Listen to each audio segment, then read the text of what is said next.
नमस्कार साथियों, आप देख रहे हैं यूपी समाचार। यहाँ पर आपको 20 मिनट में यूपी की 50 बड़ी खबरें मिलेगी, तो वीडियो को पूरा जरूर देखें। आज की पहली खबर, योगी से मिलकर SIT राम मंदिर पहुंची। राम मंदिर में चढ़ावा चोरी की जांच के लिए SIT यानी स्पेशल इन्वेस्टिगेशन टीम अयोध्या पहुंच चुकी है। टीम लखनऊ में CM योगी से मुलाकात करके अयोध्या आई है। यहाँ ट्रस्ट के पदाधिकारियों, मंदिर के कर्मचारियों और चिन्हित संदिग्ध लोगों से पूछताछ करेगी। ट्रस्ट ने अब तक अपनी जांच में क्या क्या किया है, इसकी जानकारी भी लेगी।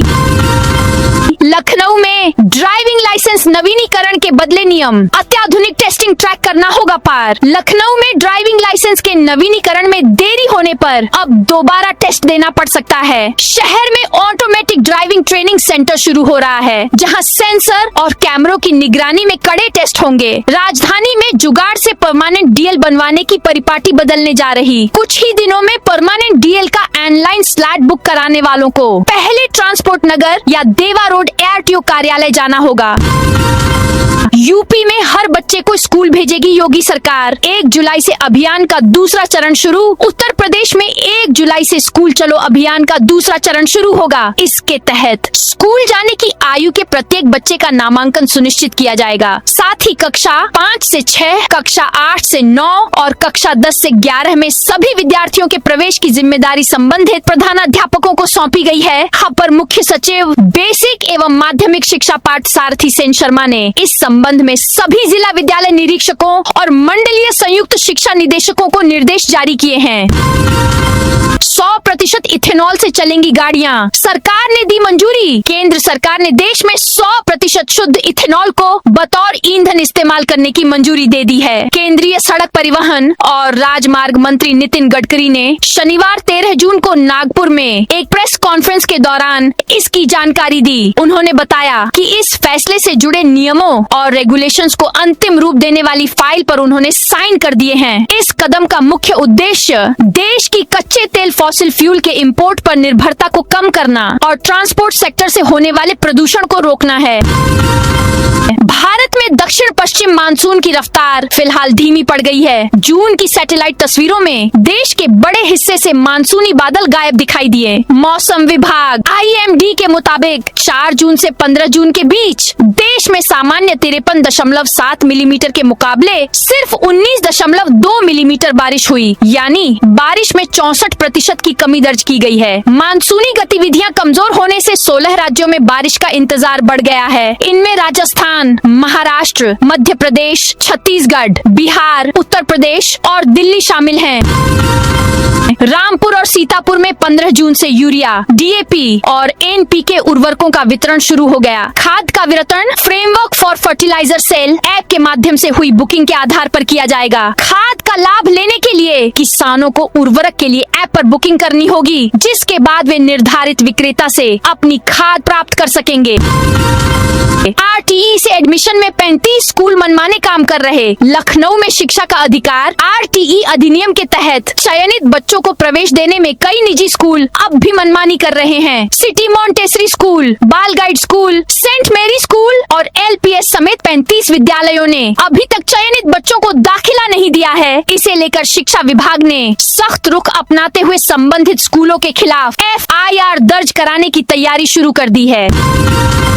जेवर एयरपोर्ट में जमीन देने वाले 172 किसान लखनऊ पहुंचे इंडिगो की पहली फ्लाइट से आए। नोएडा के जेवर एयरपोर्ट से पहली फ्लाइट लखनऊ एयरपोर्ट पर सुबह 10:30 पर लैंड हुई। इसमें 172 किसान आए हैं। ये वो किसान हैं जिन्होंने एयरपोर्ट के निर्माण में अपनी जमीनें दी थीं। यात्रियों में 20 महिला किसान भी हैं। उनके साथ जेवर विधायक धीरेन्द्र सिंह भी आए हैं। सभी किसान CM योगी से मुलाकात करेंगे।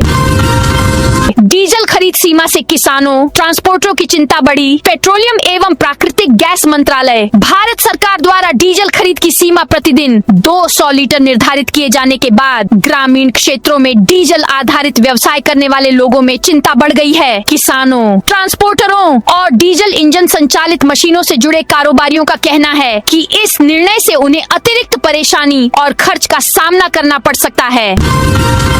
कैलाश मानसरोवर के लिए पहला जत्था गाजियाबाद से रवाना। गाजियाबाद के इंदिरापुरम स्थित कैलाश मानसरोवर भवन से आज सोमवार को कैलाश मानसरोवर यात्रा 2026 की शुरुआत हो गई। यात्रा का पहला जत्था श्रद्धा, उत्साह व भक्ति के मध्य भव्य प्रस्थान संपन्न हुआ। यात्रा के लिए 50 श्रद्धालुओं में से मेडिकल परीक्षण के बाद 47 श्रद्धालु स्वस्थ व यात्रा के लिए फिट पाए गए, जिन्हें उनके लाइजन ऑफिसर आईटीबीपी के जवानों एवं चिकित्सा दल के साथ विशेष बस द्वारा एयरपोर्ट के लिए रवाना किया गया। यूपी के 36,000 मनरेगा कर्मी आंदोलित। उत्तर प्रदेश में लगभग 36,000 संविदा ग्राम रोजगार सेवकों पूर्ववर्ती पंचायत मित्र ने अपनी मांगों को लेकर सरकार के खिलाफ मोर्चा खोल दिया है। रायबरेली में ग्राम रोजगार सेवक वेलफेयर एसोसिएशन की जनपद इकाई ने जिलाधिकारी के माध्यम से मुख्यमंत्री को 10 सूत्रीय मांग पत्र सौंपा। एसोसिएशन के जिला अध्यक्ष कृष्ण शंकर दीक्षित ने चेतावनी दी है कि यदि उनकी मांगे जल्द पूरी नहीं हुई तो 1 जुलाई 2026 को लखनऊ में विधानसभा का घेराव और व्यापक प्रदर्शन किया जाएगा। खरखौदा मस्जिद विवाद, नोटिस के बाद कोर्ट जाएगी मस्जिद समिति। मेरठ के खरखौदा कस्बे में जामा मस्जिद को थाना परिसर की भूमि पर निर्मित बताए जाने और पुलिस द्वारा नोटिस जारी किए जाने के बाद विवाद ने नया मोड़ ले लिया है। मस्जिद के मुतवल्ली अयूब खान ने कहा है कि मस्जिद कई दशक पुरानी है और वर्ष 1989 से वक्फ बोर्ड में दर्ज है। उन्होंने बताया कि पुलिस के नोटिस की जानकारी वक्फ बोर्ड को दे दी गई है और अब मस्जिद समिति न्यायालय में याचिका दाखिल कर अपना पक्ष रखेगी। राम मंदिर से क्या 200 करोड़ का छढ़ावा चोरी हुआ? 50 कर्मचारी रडार पर। अयोध्या के राम मंदिर के दान पात्रों से छढ़ावे की चोरी ने सबको चौंका दिया है। शुरुआती अनुमानों के मुताबिक यह चोरी 200 करोड़ रुपए से ज्यादा की हो सकती है। नोटों की गिनती से जुड़े करीब 50 कर्मचारी संदेह के घेरे में हैं। पुलिस और जांच एजेंसियों ने अब तक 5 कर्मचारियों से करीब 2 करोड़ रुपए की नकदी, 1 कार और 3 आईफोन बरामद किए हैं।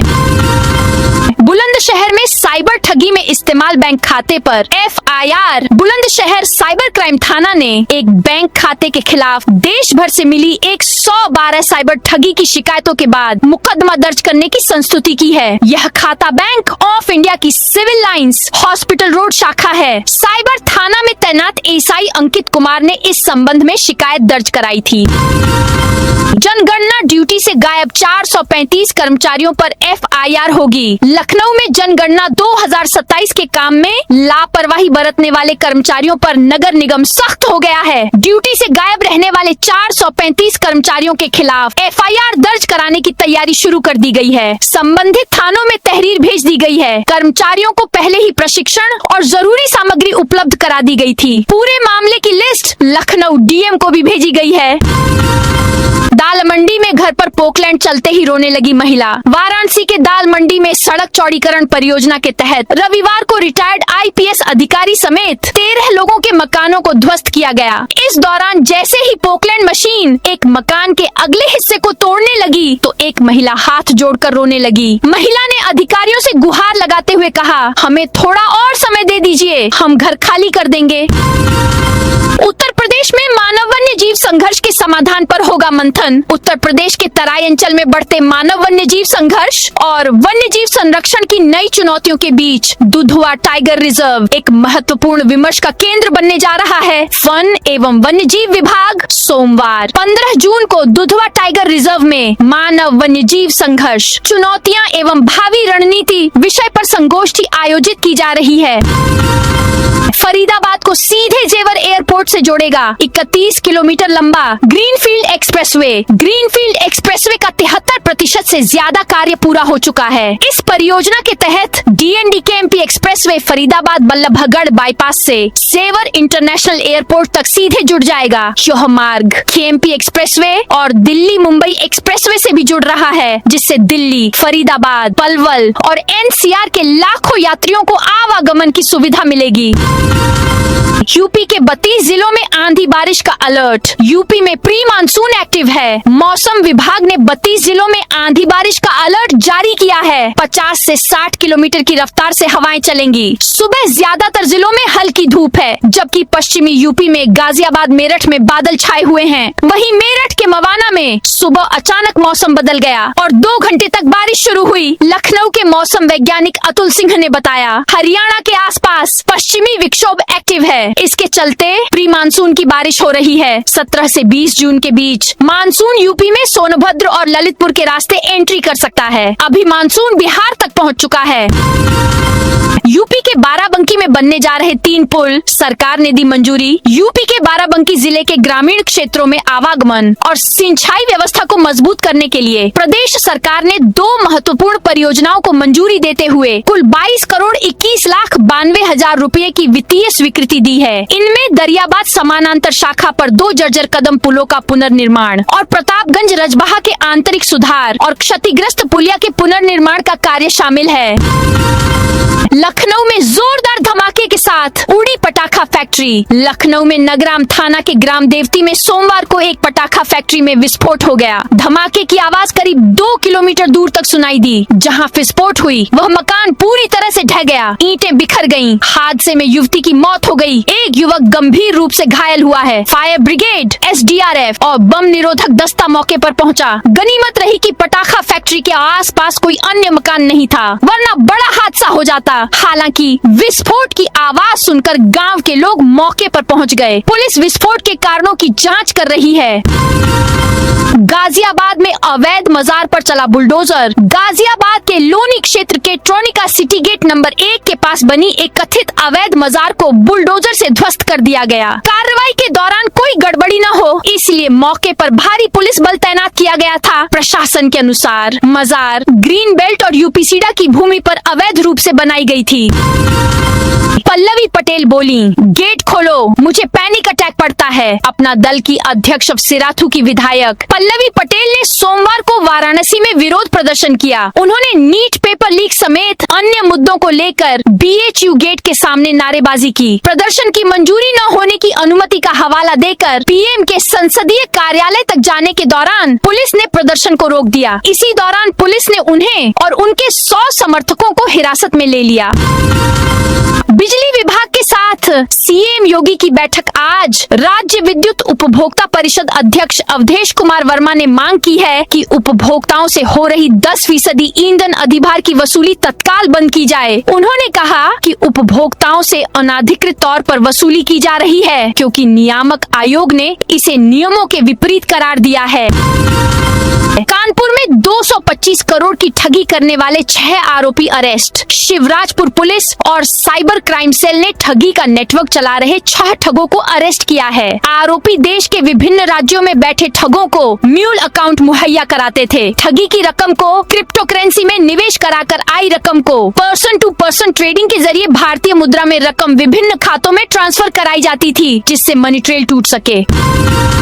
सोशल मीडिया पर गैंग बनाने वालों के खिलाफ एक्शन। 76 गैंग चिन्हित किए गए। सोशल मीडिया पर गैंग बनाकर रीलबाजी, हथियारों का प्रदर्शन और रंगदारी वाले गानों के जरिए आपराधिक छवि का प्रचार करने वालों के खिलाफ आजमगढ़ पुलिस ने सख्त अभियान शुरू किया है। SSP डॉक्टर अनिल कुमार के निर्देश पर चलाए जा रहे ऑपरेशन वज्रपात के तहत जिले में ऐसे 76 गैंग चिन्हित किए गए हैं, जो सोशल मीडिया के माध्यम से युवाओं को प्रभावित कर समाज में भय और असुरक्षा का माहौल बना रहे हैं।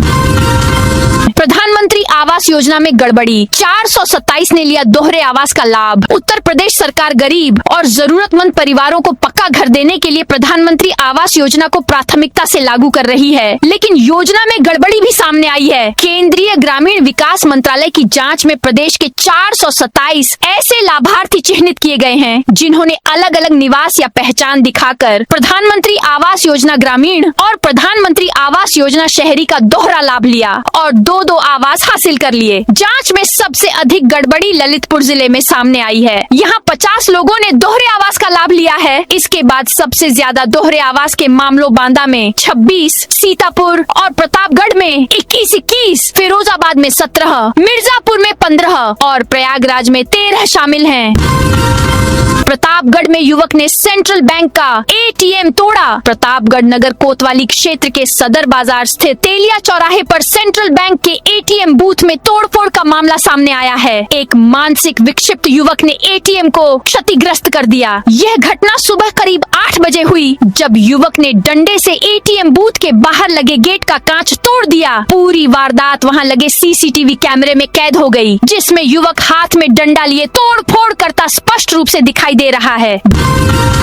बिजनौर में 12वें अंतर्राष्ट्रीय योग दिवस सप्ताह का शुभारंभ। बिजनौर में 12वें अंतर्राष्ट्रीय योग दिवस के उपलक्ष्य में योग सप्ताह का शुभारंभ 15 जून 2026 को किया गया। जनपद, तहसील, ब्लॉक और ग्राम पंचायत स्तर पर योग सप्ताह का उद्घाटन हुआ। बिजनौर में जिला स्तरीय कार्यक्रम का उद्घाटन मुख्य अतिथि जिला पंचायत अध्यक्ष चौधरी साकेंद्र प्रताप सिंह और विशिष्ट अतिथि वरिष्ठ भाजपा नेता ऐश्वर्य मौसम चौधरी ने संयुक्त रूप से फीता काटकर और दीप प्रज्वलित कर किया।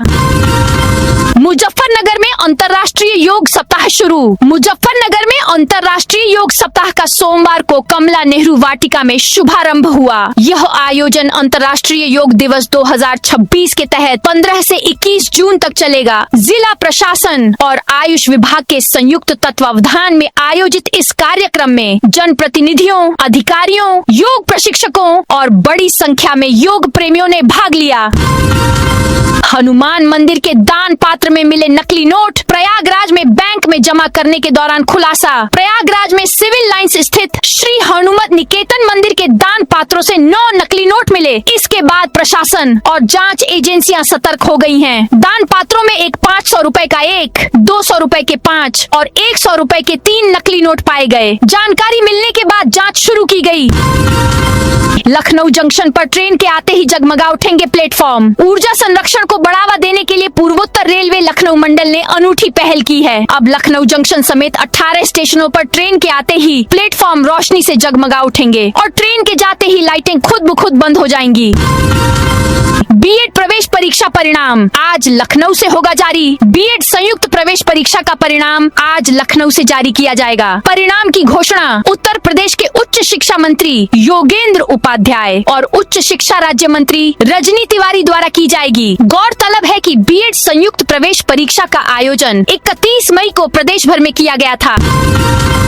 परीक्षा के दिन गूगल मैप ने भटकाया। गलत लोकेशन पर पहुंच गए अभ्यर्थी। यूपी के औरैया में 2 अभ्यर्थियों को गूगल मैप पर रास्ता ढूंढ भारी पड़ गया और उनका पेपर छूट गया। दरअसल रविवार को कस्बे के श्री जनता इंटर कॉलेज अजीतमल में राजकीय प्रवक्ता परीक्षा आयोजित की गई थी। कानपुर निवासी अभ्यर्थी पूजा शुक्ला और संजय कुमार ने बताया कि परीक्षा केंद्र तक पहुंचने के लिए उन्होंने गूगल मैप का उपयोग किया। मैप पर खोज करने पर उन्हें जनता इंटर कॉलेज की लोकेशन ककोर स्थित विद्यालय की दिखाई गई, जिसके आधार पर वे वहां पहुंच गए।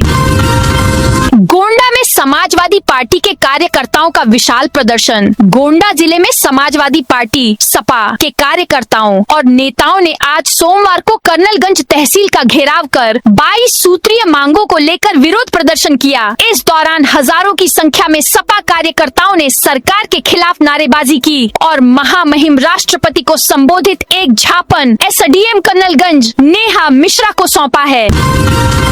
ओवैसी बोले बीजेपी को रोकने के लिए गठबंधन को तैयार हूँ। यूपी में चुनावी हलचल शुरू हो चुकी है। AIMIM चीफ असदुद्दीन ओवैसी ने बहराइच से चुनावी अभियान की न सिर्फ शुरुआत की बल्कि पहले प्रत्याशी का भी ऐलान कर दिया। ओवैसी ने भाजपा को हराने के लिए गठबंधन की बात करके भाजपा विरोधी खेमे में खलबली मचा दी। गठबंधन सपा से करेंगे या बसपा से, इसे लेकर फिलहाल उन्होंने कुछ नहीं कहा है। बंगाल पुलिस ने जहांगीर खान को दोबारा परेड कराई। 4 घंटे सड़क पर नंगे पैर चलाया। पश्चिम बंगाल के फाल्ता में पुलिस ने टीएमसी नेता जहांगीर खान की फिर हाफ पैंट में सड़क पर परेड कराई। इस दौरान जहांगीर ने कान पकड़कर और हाथ जोड़कर लोगों से माफी मांगते दिखे। पुलिस ने 4 घंटे नंगे पैर सड़क पर घुमाया। इससे पहले 11 जून को भी फाल्ता में ही जहांगीर की हाफ पैंट में परेड कराई गई थी। जाँच के सिलसिले में पुलिस उन्हें फलता लेकर आई है। 8 जून को अवैध वसूली के आरोप में उन्हें नेपाल बॉर्डर से गिरफ्तार किया था। जहांगीर पर अवैध वसूली और महिलाओं को गैंग रेप की धमकी देने का आरोप है। अनुप्रिया पटेल बोली, राम मंदिर में चोरी अक्षम्य, करोड़ों की आस्था का मामला। केंद्रीय वाणिज्य एवं उद्योग राज्य मंत्री और अपना दल की राष्ट्रीय अध्यक्ष अनुप्रिया पटेल ने अयोध्या राम मंदिर में छड़ावे की चोरी और विपक्षी नेताओं के परिजनों पर सोशल मीडिया पर अभद्र टिप्पणियों को लेकर बयान दिया है। सुल्तानपुर में एक कार्यकर्ता समागम में शामिल होने आई केंद्रीय मंत्री ने कहा कि आस्था के केंद्र में चोरी की घटना गंभीर है और दोषियों के खिलाफ कड़ी कार्रवाई होनी चाहिए। इजराइल का यूएस ईरान शांति समझौते को मानने से इनकार, नेतन्याहू के मंत्री बोले। लेबनान से पीछे नहीं हटेंगे। इजराइल ने अमेरिका और ईरान के बीच होने वाले शांति समझौते को मानने से इनकार कर दिया है। रक्षा मंत्री इजराइल काट्ज ने भी कहा है कि उनकी सेना दक्षिणी लेबनान से पीछे नहीं हटेगी। लेबनान, सीरिया और गाजा में बनाए गए सिक्योरिटी जोन में इजरायली सेना अनिश्चित काल तक तैनात रहेगी। वहीं इजराइल के राष्ट्रीय सुरक्षा मंत्री इतमार बेन ग्वीर ने पीस डील पर नाराजगी जताते हुए कहा, हम अमेरिका के गुलाम नहीं हैं। इजराइल एक आजाद देश है और राष्ट्रपति डोनाल्ड ट्रंप का यह समझौता इजराइल पर लागू नहीं होता। पाकिस्तान ने पुंछ में सीज फायर तोड़ा, भारतीय सेना ने जवाब दिया। जम्मू कश्मीर के पुंछ जिले के बालाकोट सेक्टर के तरकुंडी इलाके में पाकिस्तान ने नियंत्रण रेखा LOC पर सीज फायर का उल्लंघन किया। सूत्रों के अनुसार पाकिस्तान की ओर से बिना किसी उकसावे के गोलीबारी की गई। इसके जवाब में भारतीय सेना ने भी प्रभावी कार्रवाई करते हुए जवाबी फायरिंग की। तो दोस्तों, ये थी आज उत्तर प्रदेश के सभी जिलों की दिन भर की ताजा और बड़ी खबरें।